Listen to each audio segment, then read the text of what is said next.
Welcome. My name is Jody Craner. I appreciate you attending the webinar today. Our topic will be Maslow's hierarchy of needs, recalibrating the dementia care service delivery. I am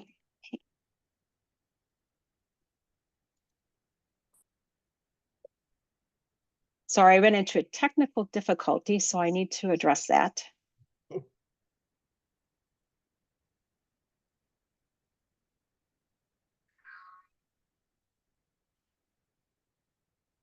Okay, and now my cat decided to join us too. Sorry. Rocky start here. All right. All right. It's Skittles.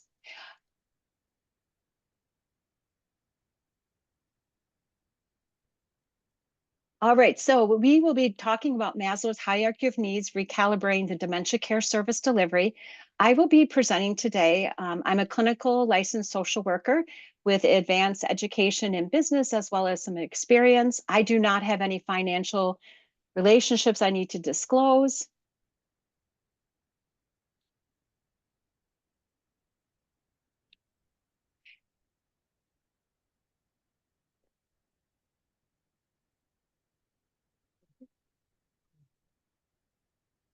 So, have you thought about why you went into the work that you do in terms of working with folks living with dementia and caregivers?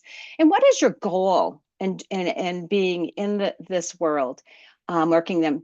For me, it was about going into social work. It was about empowering people, making a difference, helping them achieve the things they want to do, inspiring them and engaging them. But ultimately, like I indicated, it was about empowering them to do the things that they wanted to achieve or address the needs that they had.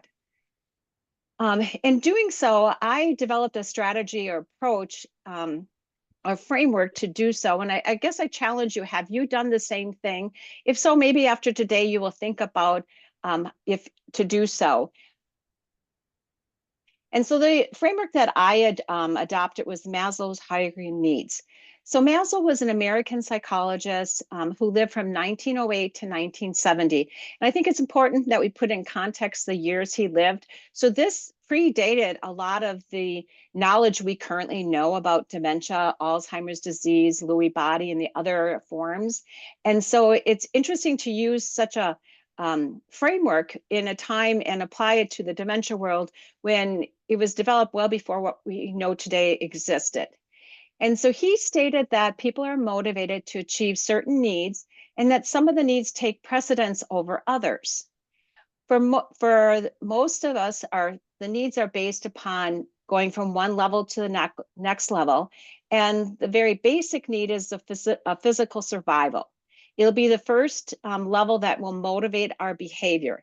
Once that first level of physical needs are met, then we move on to the next level and then so on and so on. So his theory is a motivational one.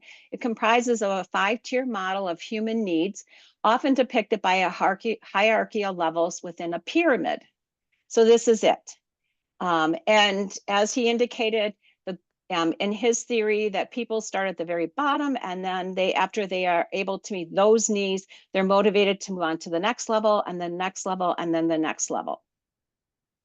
So I did a Google AI search to kind of get a summary of his framework.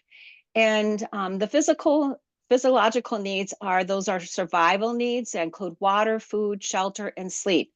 Now, in my work, I put the aspects that relate to safety in terms of dementia into this first level. It's a survival. So if you have people that have dementia-driven behavior that it compromises their survival or their safety, I put them here because the next level is actually called safety needs. So I just want to be clear that in the world of dementia, I have categorized safety aspects related to the dementia in this first level and not actually the second. And then the second level is safety, and that regards security, being stable, freedom of fear, including personal and financial security. The third level is love and belonging. This encompasses our social connection, friendship, intimacy, and a sense of belonging. Oops. went too fast there, sorry. Esteems is the fourth level, and that's our self-respect, confidence, achievement, recognition from others. And then the top level is, which he said everybody aspires to get to, is the highest level, which is represents our ability to be the best version of ourselves or to achieve one's potential, living our best life. And so this theory was introduced to me when I was in my master's training for social work, training to be a clinical therapist. And it always kind of stuck with me or resonated with me, but I kind of tucked it away and then moved on into my career. Well, it resurfaced when I was working at Pro Healthcare, and I worked in the dementia diagnostic clinic. And so I was a clinical social worker on the team. And we had a psychotherapist in our organization that would use one of our offices late afternoon and early evening. Her name was Latrice. And she approached me one day and asked if I would be able to give her resource information on clothing stores that folks get clothing, food banks, and then financial assistance for utilities like heat and water and such. And I was a little taken back thinking, oh, why does Latrice need to have these kind of resources for her clients? Because she's, after all, doing psychotherapy. Well, she indicated to me when I asked her, what was she going to be using the services, the resources for? She indicated that she had worked with a lot of single women. And she says when they come in, if they're concerned about the youngest outgrew his winter coat last year and she didn't have the money for a new winter coat this year, or that her check was not going to quite stretch to the next one to get enough food, or that she was having problems paying the utility bill, she says, then they come in and that's what they're preoccupied with. And so then I'm not able to work with the things that our goals we've set for therapy. So I thought, wow, okay. So if you think about it, this is where she's trying to work and the goals of the therapy session. However, she indicated that's not going to happen if the woman presenting to her is not able to achieve these needs. And she said, well, if I give them the resources, they're able to go out and connect them. And then I'm able to work on the goals that we've set for the therapy. This is when the aha moment went on for me. This is where the connection meant. And so going forth, I started using this framework in terms of how I did my practice working with folks living with dementia and their caregivers. So in my world, it's usually a little different. People that know me I think a little different at times, not quite always on the same page with everybody else. But I added a level to this, another level to this pyramid. And it came from early in my career, and within the senior health center, I would ask patients, if I could change one thing or I could wave a wand and make a difference in one thing, what would that be?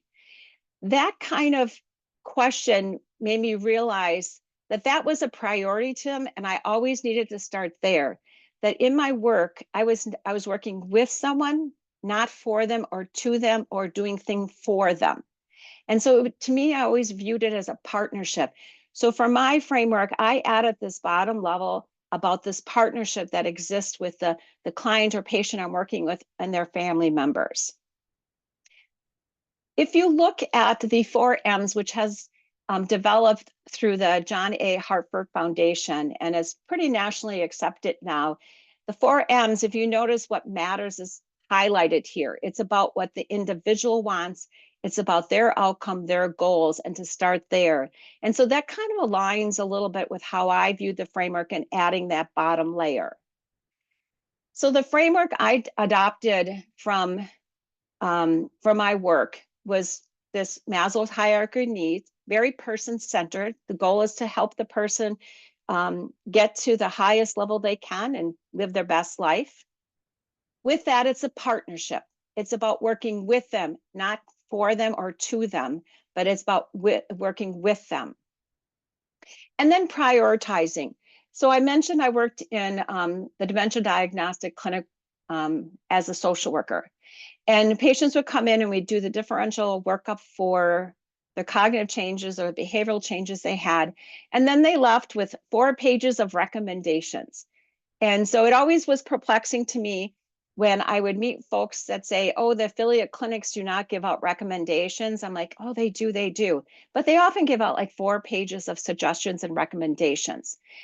With that, when I would follow up after the evaluation and do case management with them in the community, I would go into their homes and I would find these folders with all kinds of resource information, and then also with these 4 pages of recommendations. And the folder would always be sitting somewhere prominent on the kitchen table or on a counter.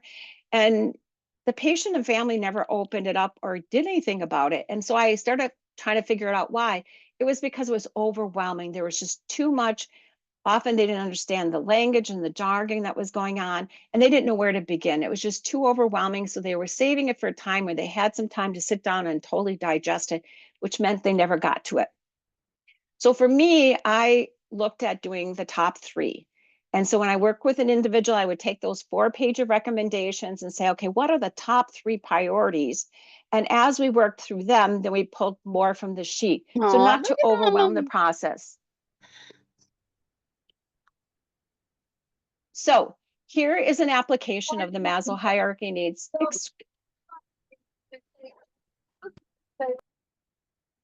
Okay, so here is an application of the Maslow's hierarchy of needs from the Senior Health Center.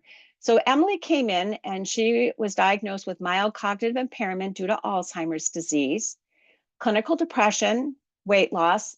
We were concerned about the weight loss might be indication of cancer, but after looking at her medical history, the physician had worked her up and it wasn't cancer, it was truly just weight loss. And she said she was home alone during the day and she was very bored.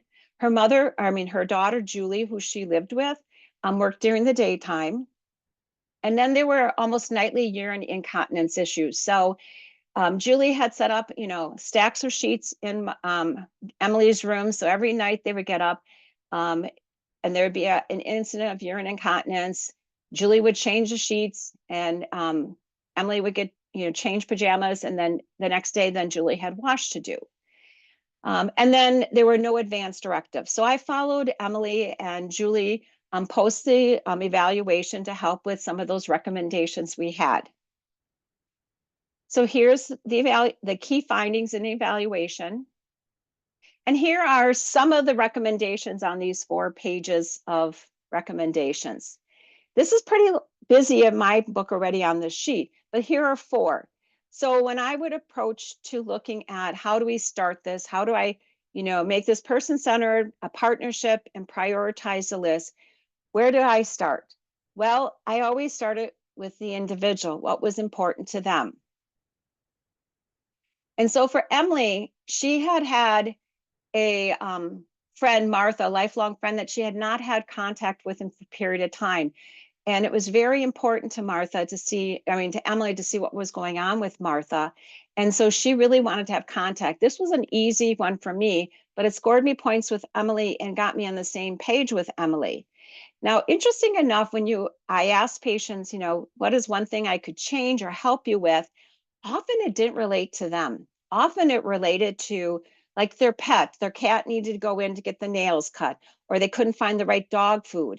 It was always often about somebody else that was important to them that they wanted fixed. So I always started again with where the client identified a need that they wanted done, and it helped me develop the relationship. Then from there, the medication dispensing system was a priority.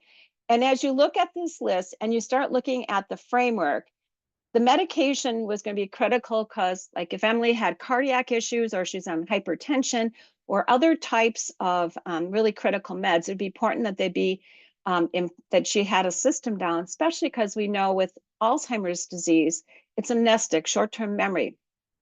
So the ability to manage a medication system is going to be challenged if someone is having short-term memory problems. So having a solid medication system is very, very important. The other piece is if we wanted to start Aricept for the MCI, it would be critical that we have a medication dispensing system in place. In that if you start Aricept and the person messes up with it, the side effects are typically GI in nature. And if they overtake, I had this happen when we first started working with Aricept, a patient ended up taking a double dose and ended up in the ED, an emergency with vomiting and diarrhea and such. And then after that, they would not take the medication. So for us, it was always a priority to get a medication system in place for that individual. And then if you notice on here, the Aricept was not started until the psychiatrist did not start or even have on the list an antidepressant. But we found that when we started working on the recommendations, and as we started to address many of these needs and started to have the patient move up the framework, a lot of times the depressive symptoms resolved. And so we usually did not address the depression until a little bit later in the care process, because a lot of times it was addressed as we went through. So then the last of my three would be the lunch options, having ready-to-made lunch options with cues like either Post-its or notes to remind Emily that lunch is in the refrigerator, maybe setting a timer. A lot of people are using Alexa to do some of these prepping and timing, so we didn't have the benefit of back when I was doing case management, but you could use them. So these would be my top three I would start with her. Okay. When you look at, so this is how I would approach every case I worked with that I did case management. I would look at all the recommendations, figure out what I thought was the top three was, with one of them, the first one being what the patient wanted. So when you look at community-based services and resources, think about them in this framework and how you use them. Here are the physiological ones. These are like transportation, food, housekeeping, food banks, clothing banks, adult day services, safety needs, next level. And then many of the services you hear about, like memories in the making, time slits, sparks, riding in the moment, those are aimed at hitting at these higher levels of the pyramid. So I began to look at community-based services in this framework and also the individual. And so if the individual had a physiological need or a safety need, I would then match up in my mind, what service would render it and do a pretty good job at that. So the other thing I want to mention is the adult day is listed here 3 times. It's a service I'm going to be talking about, but I found it had the ability to address a number of levels within the pyramid. So the framework not only works when you work with clients, but it also works when you work with caregivers. So Julie, her daughter, she works during the day. I also then applied this framework to Julie's needs. And so as you will see here on the bottom, I have Emily's request and caregiver support and education. I would specifically ask Julie, is there something that would be helpful, or what would be the most important aspect that would you like to have addressed? I would ask that. And if she came up with something specific, I would. For today, I'm just going to reference that my usually starting point also was caregiver support and education. Often family did not understand or identify the role of caregiving. They just felt they were a daughter or a son or a wife or a husband. And so I started providing education about this is an additional role to your relationship. And I always gave them support on that, also gave them accolades for the efforts they had, and education about stress. And so I started looking at them as a caregiver and started introducing the concept of caregiving and that they also needed support. So I usually started there first with caregivers unless they had identified a different need. And then in this scenario, the next priority to me was the nocturnal urine incontinence, because Julie is up in the middle of the night changing sheets, and then she has additional laundry, and this goes on every night almost. Nocturnal activities such as this would frequently wipe out a caregiver really fast. Interrupting their sleep is really difficult, and it impacts their ability to function the next day and take care of their own needs. So any nocturnal type of activities was always something I would zero in real quickly. And then as with Emily, the medication dispensing system is going to be really important for us to make sure everything's going well, potentially address a depression, but also the Aricept and other aspects. And then after we address these, we continue to work on the list. When we talk about caregivers and we look at the framework, there are high risk things that I found that increased caregiver stress. Sleep disturbance. So individual up at night, caregiver having to try to redirect them, interrupted sleep or lack of sleep made a big difference. These would burn out a caregiver really fast. The caregiver exploring behavior, up at night, looking around, wandering, even during the daytime, excessive periods of time where they're searching, looking for something. Aggressive behavior and agitation would also increase caregiver stress. And then when the demands of the tasks are too much due to the duration, timing, frequency, or the type of need. So an example, if like you have someone doing exploring behavior and it goes on for hours, it needs a lot of attention from the caregiver for safety, make sure they don't leave the home, redirecting them. The timing, the nocturnal activities are really tough. The frequency, say you have a caregiver that does not live with the client, and then the client has meds 4 times a day, but they aren't able to navigate the medication dispensing system. That would be frustrating and stressful for the caregiver. And the type of needs. So an example of that would be working with adult sons. Often the intimate needs, bathing and dressing, were like a no-go. Those would create too much stress for them. And so I needed to look at services to accommodate that particular need. And then the caregiver's subjective and objective interpretation of the situation and support. So if the caregiver is spending a lot of energy and time trying to meet these lower level needs of the individual, and the rest of the family is not participating or out, the belonging, helping, caring, the connection is not there, that also stressed out the caregivers and their interpretation of that. Another situation in terms of the caregiver's perspective or interpretation of the situation relates to the who are you scenario. So individuals living with Alzheimer's disease, dementia, often when they hit the moderate stage or a little later, they start to lose the capacity to understand relationship and connections and who's who. And so often they will lose the understanding that this is their husband or this is their son or daughter, and even names will all disappear. And that is up in this area, the sense of family and the connection. So I had a couple I was working with. She was living with Alzheimer's due to dementia. She was moderate stage, had significant needs for help. The couple earlier in the disease process made a decision to leave the home and move into a continuum care community. They lived in the independent section, and the agreement when they moved there was that when her needs exceeded his capacity or he became stressed, that she would move into the CBRF, the dementia-specific part of the complex. And the children were all on board, and that was the agreement when they moved in. Well, she had kind of he was extremely stressed out. He had to watch her all the time, but she shadowed him. So even if he went in the bathroom, she was in there. And he had really reached a point of stress that this needed to happen. She needed to move. He could not pull the trigger on that. He could not make that decision to have her move. And it was interesting to, working with them. And so one session, they were sitting there and he always talked for her. So I asked him not to say anything. And then I asked her, I said, are you married? And she said, no.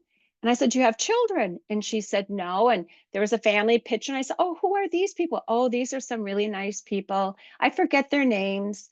And then he was sitting. And so he's kind of flabbergasted that she can't even identify the picture.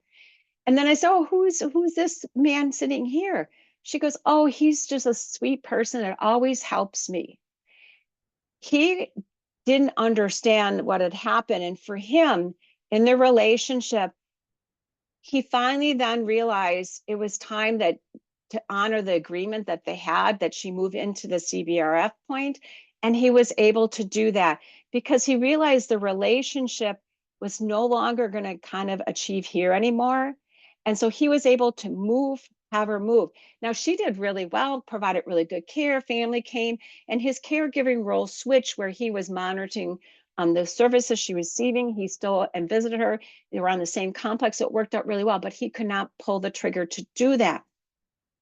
Now the other side of that coin is I have caregivers that they would reach this part of the caregiver journey with their loved one.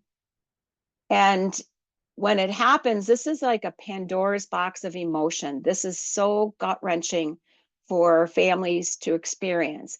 And so what I found often is that if that point reached, that the caregiver would make a decision or do something like, well, they don't know who I am anyway, so I'm going to have them move. And they would make a decision, pull the trigger on it, and then regret it because they were so caught up in the emotion of that part of the journey that they were not making solid decisions. And so I began to coach the caregivers when I knew this point was going to come soon, and coach them saying this is a probability, and I'm going to encourage you to avoid making decisions or doing anything until you have a chance to process it, because this is a heavy duty emotional burden that's going to hit you.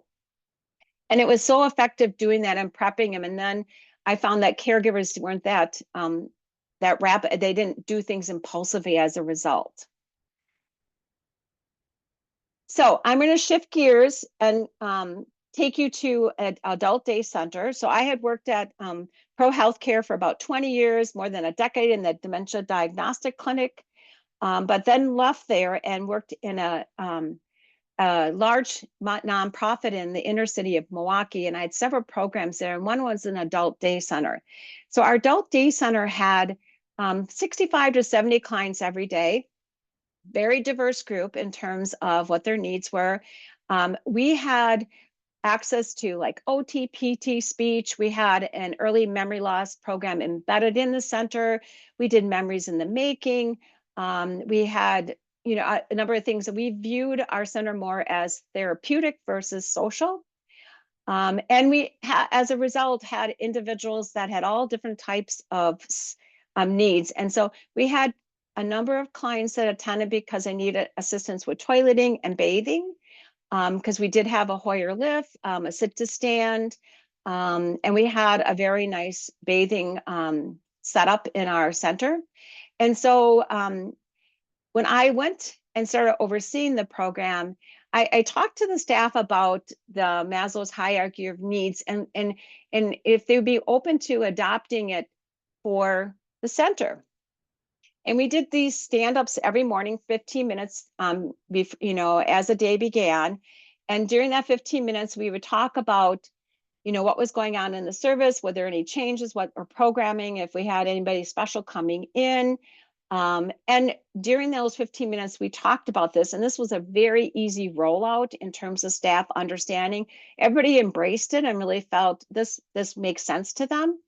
And so as a team, we decided that our goal was to have all the clients always live their best life when they came. And the goal was to get them while they're in there to the top level. And so how do we do that? Well, the first service, so I want to mention, because we had a lot of individuals that had a lot of physical assistance or they had dementia, this bottom level was key for us. And so we empowered our CNAs. Everything we did was about the CNAs delivering their services. They became the cornerstone of everything we did. It was all about supporting them so they could deliver services, because we knew if they weren't doing or not able to do their job successfully, then none of the other things were going to happen. And so the first area we tackled was the bathroom. So we had a pretty significant toiling schedule. And in one day in stand-up, staff mentioned that they were struggling to get the clients to participate in our schedule. And so I kind of watched the services. And what happens then, if you have someone who soiled themselves and then you all of a sudden, they have them go to choir, they're probably not going to participate in choir as to the same extent because if they're uncomfortable or if they were hungry or if they were cold. And so with the bathroom service, I started observing and was watching staff doing that. And the next day in stand up, I said, how many of you went out this weekend and with some friends for dinner? And several said, yeah, we did. I said, when you were out for dinner, did anybody come up to you and say it's time to go to the bathroom or you're on the toileting schedule? And they looked at me like I was crazy. I said, is that what you're doing? And they're like, yeah. I said, that's an approach you use in a day center. These are adults. Do you think when our group of ladies, we had a group of ladies at a table, every day they would come in and play sheep's head and rummy. And so when a staff would come up to one of the ladies and tell them it was time to use the restroom, they would look at them and say, go get lost. And I said, do you think when you go to that table that they're excited that you're telling them it's time to go to the bathroom? I said, what are you doing for their self-esteem, their respect? They're with their friends. No one did that to you when you were out with your friends. And they said, oh, that makes sense. So each of the staff decided to try to figure out strategies to get an individual to use a restroom based upon our toileting schedule. So what happened is Tony kind of led the way. She was wired for caregiving. She was an exceptional CNA, really loved, very charismatic, really could convince clients to do a lot of things. So she'd go up to the table of ladies playing cards and she would look at them and say, Kim, I was going to just go freshen up. I would love it if you would come with me. I have a question for you. Well, Kim would say, oh, sure, I'll come with you. And then Tony would have a question for Kim as they would go into the bathroom and they would do that and come back. And in Tony's mind, when you go out to dinner, a lot of time women go to the bathroom together. And so she would just say, would you like to freshen up? And it worked for her. And so every CNA kind of came up with their own little lines that they used to indiscreetly ask patients to come with them, and it worked out very well. We ended up not having any issue with the people, executing the toileting schedule after this. And then they also found out that they had less individuals that had accidents. And so they had less work changing and dealing with the closing and all that other stuff. So they became sold on this first rollout of the framework. The next was our lunch service. So we again had individuals that needed assistance with mealtime. So we had a lot of people on mechanical diets or purees, or they physically just could not feed themselves. And so what I noticed is that our staff would take and this large area would have tables. They would start serving from like the windows and just work their way to the fish tank on the other side of the room. And then they would do the separate room, a smaller room, and do that last. But then when you looked at the service, you would have people sitting at the table with food in front of them that could not feed themselves or shouldn't be feeding themselves because they needed supervision because of the type of diet they were on, was mechanical or soft.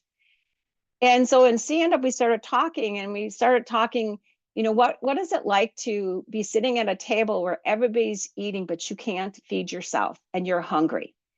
Does this help you get up here when you can't achieve this and everybody else is doing this level? So then the staff decided, well, maybe we should have everybody who needs assistance sit at one table. And I said, well, if you have everybody who sit at the table, are they really sitting with who they want? Would you like that? And we all agreed this was not going to achieve the higher levels of the framework if we had people that all needed help sit together, that they really should be able to sit with who they wanted to sit with. So then the staff rethought it. And so what they decided is, instead of doing from the window serving to the fish tank, they would look at tables that did not have anybody at it that needed assistance. And then they would serve those tables first. It might be scattered throughout the room. But as they got to a table that needed assistance, the CNA serving that table then would have to sit down, and then they were out of the rest of the delivery of lunch. And then we also then had our nursing staff, our nurse started to assist with it, as did our recreational therapists, that it became a team effort with the goal that we were providing food, a basic need, but we were doing it in a way that would help individuals really achieve this level during that activity. Worked out really well. We also had a situation where we had a woman who had expressive aphasia, So she understood, but she could not say what she wanted. She would spend the day walking through our center. So she would come in the morning, check in, and then the center was set up where you walked in a hallway, and then there's that large room that we had lunch service and a lot of the programming, and then you went over and there was another larger room, but not quite as big, and then there were several big rooms, and then in the middle there were different offices like the nurse's station and stuff. She would spend the entire day walking from one room, opening the door to the next, and spend the entire day doing that. The recreational therapist one day in morning reports would say, stand up would say, you know, I'm tired of her coming in my groups. I am trying to do a group and she just interrupts every time she comes in. She's in there like every 5 minutes, opening the door, then shutting the door, opening the door, shutting the door. So I went in and observed this happening. And sure enough, it was every 5 minutes she made the circuit. So I said to the team, I said, what do we know about her? And let's call her Sarah. So Sarah, what do we know about Sarah? Why do you think she's doing this? So, and what I found more fascinating is that the clients in that room didn't flinch. They were used to Sarah coming in, so they didn't even pay attention if Sarah was in. They didn't even realize Sarah came in and left. It just the therapist was. So they decided to do some research on what Sarah liked. And as a team, they decided they would set up Sarah stations. So in each one of the room, they set up things that they thought she would like to do. And so then they took the time to show her the research. Like in one station was she liked nature. So they got a various magazines with all kinds of nature. So she would sit down and she would look through them. Then I think they put like beadwork in another station. They did this through the entire station. After they got it implemented, Sarah maybe did the circuit one time an hour or maybe two. She actually was engaged. And so here she is walking around, not having anything to do. But as the staff began to understand who she was, they were starting to give her things to do that would help her self-esteem, feel like she accomplished stuff. So this worked out very, very well. Our bathing service was another area.